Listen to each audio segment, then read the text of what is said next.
नमक शामिल कर रहा हूँ इसमें थोड़ा सा।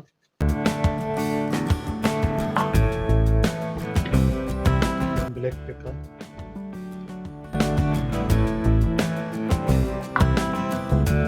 चिली सॉस, सोया सॉस, अदरक लहसुन का पेस्ट, थोड़ा सा मस्टर्ड सॉस, अच्छे से आपने इसको मिक्स करना।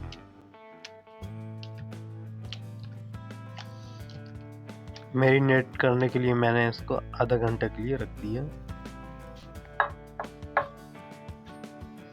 Bread crumbs,